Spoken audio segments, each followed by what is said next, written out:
मायेचा स्पर्श चॅनलवर आपले स्वागत। आज आपण बनवणार आहोत चिकन करी। यामध्ये मी कुठल्याही प्रकारचे गरम मसाले वापरणार नाही। त्याकरिता तुम्ही ही रेसिपी शेवटपर्यंत बघा।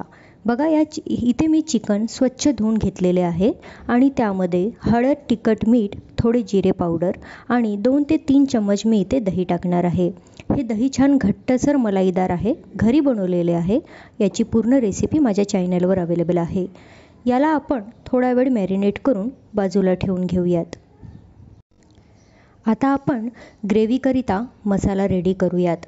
त्याकरिता मी टमाटर, कांदा, कोथिंबीर, 4-5 काप सुक्या नारिळाचे, 8 ते 9 पाकळ्या लसूण, अद्रक घेतलेले आहे आणि गरम तेलामध्ये हे सर्व भाज्या आपल्याला थोड्या परतून घ्यायचे आहे। आपण जर तेलामध्ये परतून त्याचा पेस्ट केला तर भाजीला चवही छान येते।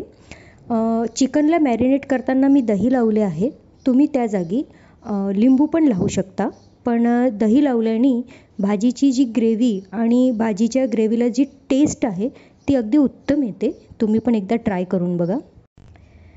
आताची लाईफस्टाईल बघता तुम्हाला लोकांमध्ये भरपूर प्रॉब्लेम बघायला मिळतात, जसे की हार्टचे प्रॉब्लेम, पोट साफ न होणं, ॲसिडिटी आणि पाईल्स। तर यामध्ये डॉक्टर एकच सजेस्ट करतात की तुम्ही मसाल्याचे खाऊ नका आणि अशा वेळी जर तुम्हाला नॉनव्हेज खायचेच झाले तर आपण अशा प्रकारे कुठलेही मसाले न वापरता सुद्धा बनवू शकतो।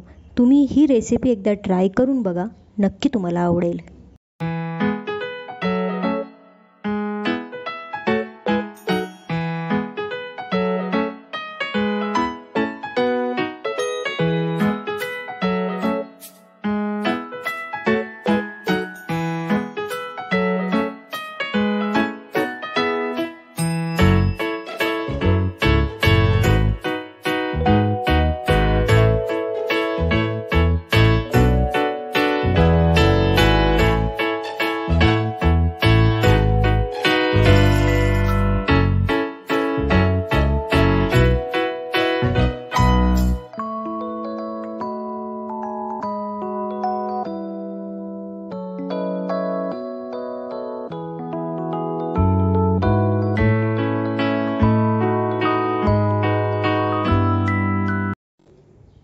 इथे तेल गरम झालेले आहे, त्यामध्ये आपण 1-1 चम्मच राई, जिरं आणि हा पेस्ट टाकून याला छान शिजवून घेणार आहोत।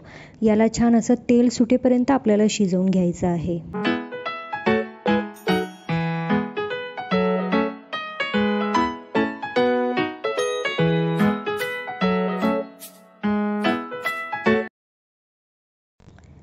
आता मी इथे हळद, तिखट, मीठ आणि जिरे पावडर टाकणार आहे। चिकन मॅरिनेट करताना सुद्धा आपण टाकले होते, त्यामुळे तुम्ही तुमच्या आवडीनुसार त्याचे प्रमाण कमी जास्त करू शकता। मी आता इथे अर्धा चम्मचच टाकणार आहे आणि यांना पण आपण छान असं शिजवून घेऊया व्यवस्थित।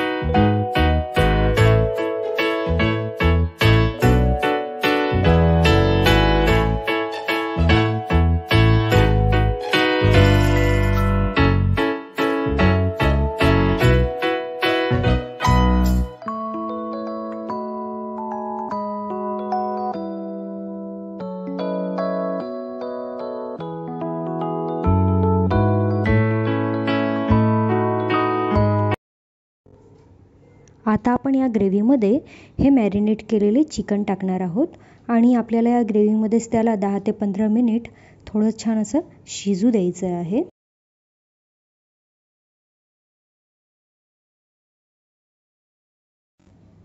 हे बघा, ऑलमोस्ट हे शिजलेलं आहे।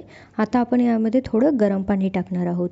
गरम पाणी टाकल्याने काय होतं, जे आपण काही मसाल्याच्या भाज्या असतात ज्यांना आपल्याला ग्रेव्ही करायची असते, ती ग्रेव्ही अशी छान ठीक येते, घट्ट येते आणि भाजीला चवही छान येते। आता याला आपण परत 10 मिनिट असं छान बंद करून शिजवून घेणार आहोत, जेणेकरून ग्रेव्ही अशी छान घट्ट येईल। हे बघा, बघू शकता भाजी इथे आपली रेडी आहे आणि ग्रेव्ही बघा किती छान आलेली आहे. आता आपण यावर छान अशी कोथिंबीर टाकणार आहोत. अशा पद्धतीने कुठलेही गरम मसाले न वापरता बनवलेली भाजी माझ्या घरी खूप आवडीने खातात. खास करून माझी मुलगी, तिला खूप आवडते अशी रेसिपी. तुम्हीही तुमच्या घरी एकदा करून बघा आणि ही रेसिपी कशी वाटली मला नक्की कळवा. माझ्या चॅनलला सबस्क्राईब केले नसेल तर सबस्क्राईब करा. परत अशा नवीन नवीन रेसिपीज तुमच्याकरिता मी घेऊन येणार आहे. आणि अशा प्रकारे आपण ही चिकन करी छान गरमागरम भाकरीबरोबर खाऊयात. या भाकरीची सुद्धा रेसिपी माझ्या चॅनलवर अवेलेबल आहे. धन्यवाद.